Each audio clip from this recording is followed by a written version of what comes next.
Hungary is taking issue with billionaire George Soros. The hedge fund manager is being criticized by his home country for supporting illegal immigration. The right-wing government is feeling the pressure amid the refugee crisis, slamming Soros for promoting liberal migrant policies. The billionaire himself has previously criticized the Hungarian government for the way it's dealing with the crisis. Soros continues to back a variety of organizations through his pro-democracy charities. The bottom line, the Hungarian government and George Soros are butting heads. Hungarian billionaire investor George Soros has responded to fierce criticism from Hungarian Prime Minister Viktor Orbán about his views on the European refugee crisis.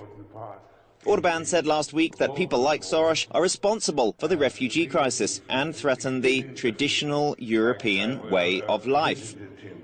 But in a speech at a conference for his foundation in Budapest, Soros praised keynote speaker Bernard Kouchner, who was the UN official in charge of the occupation of Kosovo back in 2000. Kouchner implied Orbán's policies were racist and xenophobic. He did interfere. I visited him, and he was definitely somebody who interfered. Kouchner criticized some European member states for not taking enough initiative during the refugee crisis. 500 or 550 millions of European people, the richest of the world, and we are unable to share with 1 or 2 millions in addition? This is untrue. There is no political will but a political attitude, with nationalism coming back, with racism coming back. Orbán says the arrival of thousands of refugees and other migrants in Europe this year from Asia, Africa and the Middle East amounts to an attack on the continent's Christian identity and is a terrorism threat. George Soros, what does the refugee crisis in both the Mediterranean and around Calais say about the great European project? Unfortunately, it tells us that it's failing. A couple of years ago, I wrote a book, The Tragedy of the European Union. It was a prediction then. It has become a reality. And the plight of the asylum seekers is a chapter in that tragedy. Now, you have written about the contrast between Europe accepting millions of refugees from Eastern Europe after the Second World War, after communism, and now far fewer, but they are not of European stock and they are being rejected. What do you do about it? Yes. Well, you need a unified European migration policy. You now have 28 different countries with different policies, and some are directly contradictory to each other.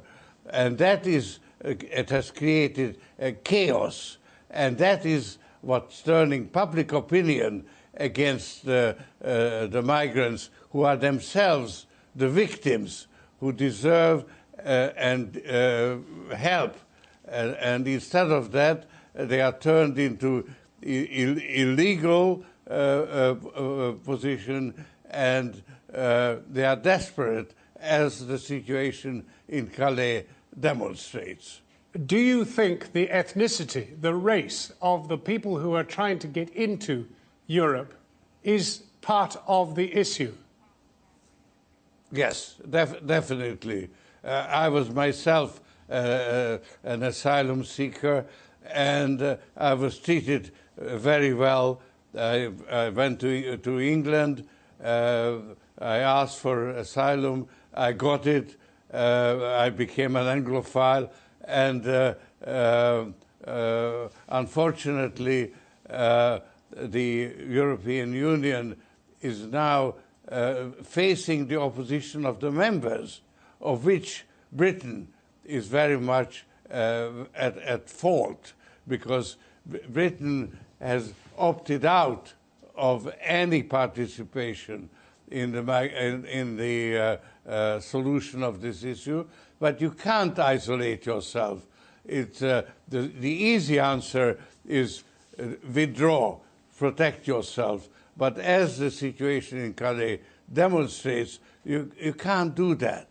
But I can hear... We are all... I can hear people saying, hang on a minute, our population has increased by 2, 3, 4 million since the Eastern Bloc became free.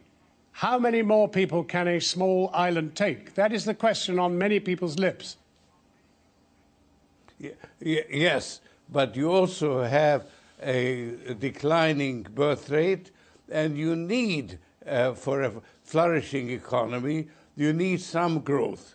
And it has to be replaced by migrants from outside. So there is a need for migrants, and there is a need for growth as well. But that's where the problem is.